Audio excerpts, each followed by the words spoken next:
thank you. New this morning, the U.S.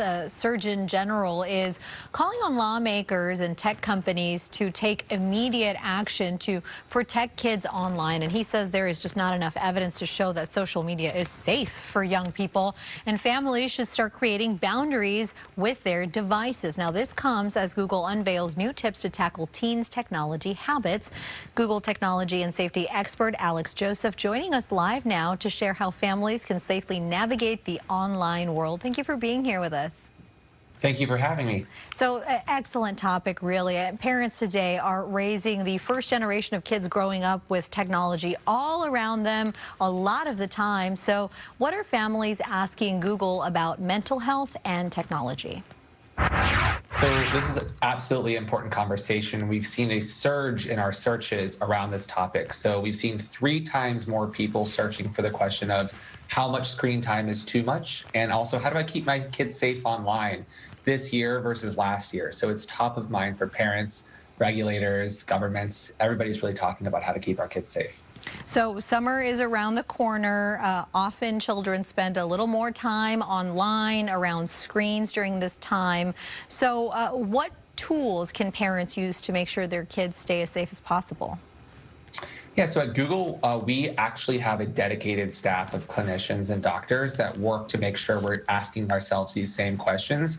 And they've really guided some of the work we've done. So one thing I'd like to point out is we have an incredible app called Family Link. Family Link is basically a one-stop shop to make sure that you can set bedtime timers, you can set screen time limits, you can even choose what permissions certain apps have. So maybe you don't want an app to have access to your child's camera or location. All of these things can be achieved with Family Link, and that's what we really wanted to make it a kind of Swiss Army knife, so to speak, of all the different tools a parent might want as they begin the conversation with their child about how to stay safe online.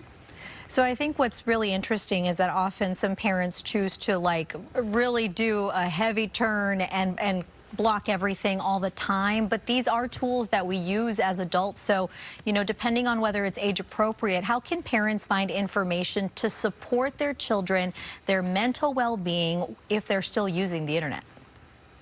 It's a great question. And, one of the things I think that is important is there's nuance here. Some screen time is good screen time, right? We know kids come to YouTube to get help with their math homework or to learn a new skill or because they're curious about science and technology. So it really is critical that parents have that conversation with their child about what is appropriate for them at their age. On YouTube specifically, we have a YouTube Kids app. This is a specific separate app from the main YouTube app. And parents can choose from preschoolers to preteens what the age of their child is, and the content that we show will be appropriate for that age group. The last thing I would mention is that we have an incredible curriculum called Be Internet Awesome. We understand that these are difficult questions and difficult conversations to have with a child. So this is a curriculum that helps parents have that conversation around what to do if you're feeling bullied, how to make sure you're not getting misinformation, and how to be a responsible internet citizen. What can you do if you suspect that your child may be in crisis?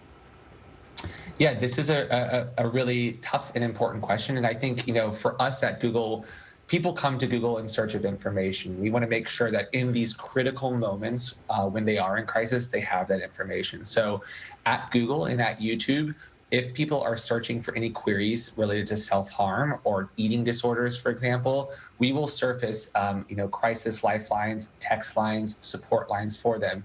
And we're taking additional steps. We're actually pre-populating certain messages because we know it can be hard to make that first initial outreach. So we hope that by making it a little easier for people to start the conversation, they can connect with others, which has been shown to be so important in times of crisis. Google technology and safety expert Alex Joseph, thank you so much for joining us today.